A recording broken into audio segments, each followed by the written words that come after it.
101వ జయంత్యోత్సవాల కార్యక్రమానికి అధ్యక్షత వహించినటువంటి పెద్దలు ఎమ్మెల్సీ అశోక్ బాబు గారు, వేదికను అలంకరించిన పెద్దలకు, విచ్చేసిన తెలుగుదేశం పార్టీ కుటుంబ సభ్యులకు, పాత్రికేయులు అందరికీ కూడా హృదయపూర్వక నమస్కారం. పార్టీ వ్యవస్థాపకులు నందమూరి తారక రామారావు గారు ఈరోజు ఈ పార్టీ స్థాపించి 42 ఏళ్ళు అవుతా ఉంది. ఆ మహానుభావుడు తెలుగుదేశం పార్టీని స్థాపించి ఉండకపోతే ఆంధ్రప్రదేశ్ రాష్ట్రం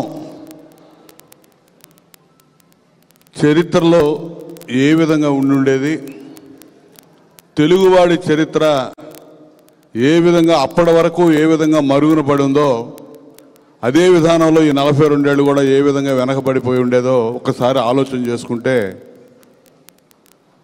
చాలా ఆశ్చర్యం, బాధ కూడా కలిగిద్ది. చాలా సంతోషం కలిగిద్ది. ఈ పార్టీని స్థాపించి ఎన్టీ రామారావు గారు ఈ జాతీయ ఔన్నత్యాన్ని దశ దిశలా చాటి చెప్పిన మహానుభావుడు ఎన్టీ రామారావు గారిని స్ఫురణకు తెచ్చుకోకుండా ఎవరు కూడా ఉండలేని పరిస్థితులు ఈరోజు నెలకొని ఉన్నాయి. పెద్దలందరూ చెప్పారు, స్వాతంత్రం వచ్చి మరి 1982 నాటికి కొన్ని దశాబ్దాలు అయినా కూడా తెలుగువాడి అస్తిత్వం, ఉనికి అనేది అప్పుడు కూడా ఎక్కడా కూడా లేనటువంటి పరిస్థితులు. తెలుగు జాతి అనేది భారతదేశంలో ఒకటి ఉందని దేశంలో ఎవడో కూడా గుర్తించినటువంటి పరిస్థితులు. అటువంటి పరిస్థితుల్లో మరి తెలుగు వాడిని వేడిని ప్రపంచవ్యాప్తంగా వెలుగెత్తి చాటినటువంటి మహనీయుడు ఎన్టీ రామారావు గారు. కోట్లాది రూపాయల సంపాదనని తృణప్రాయంగా వదిలేసి ఈ రాష్ట్రం తెలుగు ప్రజలు తనకిచ్చినటువంటి ఆ ఆదరణని, వారిచ్చినటువంటి ప్రైడ్కి వారికి ఏదో ఒకటి చేయాలని ఒక సత్సంకల్పంతో, దృఢ నిశ్చయంతో పార్టీని స్థాపించి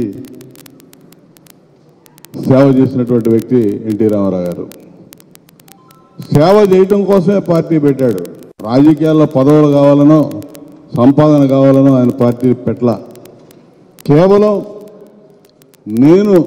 నాకు ఇంత ఇచ్చినటువంటి సమాజానికి నేను ఏ విధంగా ఉపయోగపడాలనే ఆలోచనతో, ఉపయోగపడగలననే ఆలోచనతో ఖచ్చితంగా చేసి చూపించాలని రాజకీయాల్లోకి వచ్చి, మరి రాజకీయాలకు వచ్చిందే తడవుగా ఒక చరిత్రని తిరగరాసినటువంటి మహనీయుడు ఎన్టీ రామారావు గారు.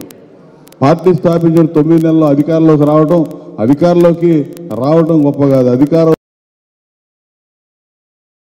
తెలుగు వర్గాల ఉన్నతి కోసం మొట్టమొదటిగా పునాదులు వేసినటువంటి మహనీయుడు ఎన్టీ రామారావు గారు.